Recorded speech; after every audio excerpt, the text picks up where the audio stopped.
Assalamualaikum warahmatullahi wabarakatuh. Nama saya Zifora Amelia Haq, NRP 052118000085.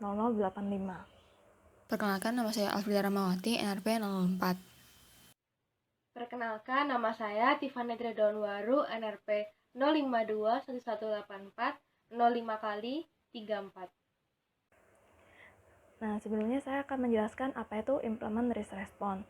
Implement Risk Response adalah proses penerapan Risk Response Plan yang telah disepakati sebelumnya. Nah, manfaat utama dari proses penerapan ini adalah untuk memastikan bahwa respon risiko yang telah disepakati dilaksanakan sesuai rencana untuk mengatasi paparan proyek secara keseluruhan, meminimalkan ancaman proyek, dan juga memaksimalkan peluang proyek. Nah, adapun tools and teknik dalam proses penerapan ini, salah satunya adalah expert judgment. Expert judgment ini sama seperti yang dibahas pada knowledge area sebelum-sebelumnya, yaitu penilaian oleh para ahli. Nah, pemilihan ahli ini harus mempertimbangkan dari individu atau kelompok dengan pengetahuan khusus untuk memodifikasi atau memvalidasi respon risiko tersebut.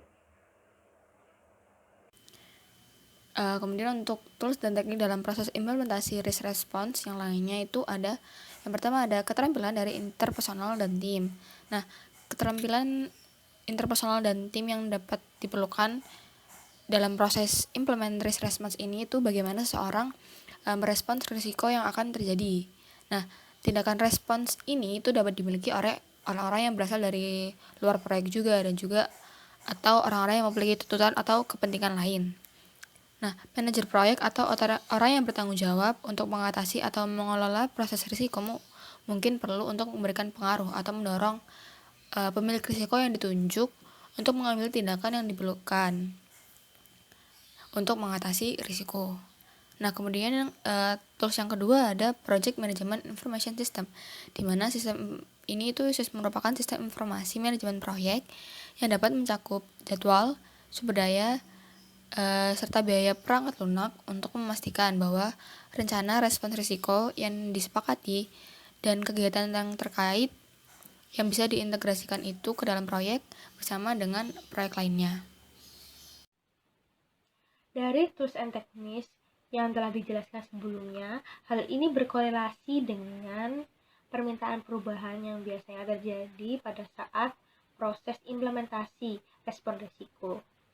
Tools tersebut akan membantu dalam pertimbangan pengambilan keputusan ke depannya. Keputusan dari perubahan yang akan dilakukan nantinya akan mengubah pada bagian change request to the cost and schedule baselines dan komponen lainnya yang berkaitan dengan perubahan yang terjadi. Saat implementasi respon risiko, ini juga nantinya akan mengupdate beberapa dokumen sebagai output dari implement risk response pada bagian ini. Dokumen-dokumen tersebut diantaranya yang pertama issue log. Issue log ini di dalamnya mencatat jika ada suatu perubahan yang terjadi selama proses implementasi respon risiko, maka semuanya akan dicatat di dalamnya. Lalu yang kedua adalah lessons learned register. Bagian ini berisikan hambatan apa saja yang terjadi selama proses implementasi respon risiko dan solusi apa atau bagaimana hambatan tersebut bisa dilalui. Atau dengan kata lain, bagaimana tim dapat menyelesaikannya. Lalu yang ketiga adalah project team assignment. Ini berisikan mengenai pembagian tugas anggota tim pada setiap bagian dari implementasi yang dikerjakan. Lalu ada yang keempat, risk register, yang merupakan dokumen yang berisikan daftar risiko yang mungkin ada dan ada saat mengimplementasikan dari respon tersebut.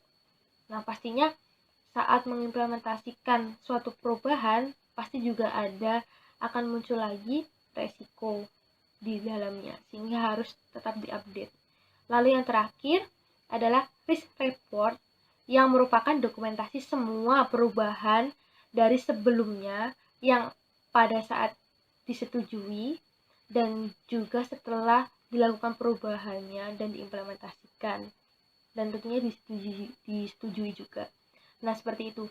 Jadi dari beberapa tools yang telah disebutkan tadi, semuanya itu akan membantu dalam proses pengimplementasian dari respon resiko yang telah ada, dan juga semuanya itu nanti akan dimasukkan atau akan berakhir di beberapa dokumen output yang sudah saya jelaskan tadi. Jadi seperti itu.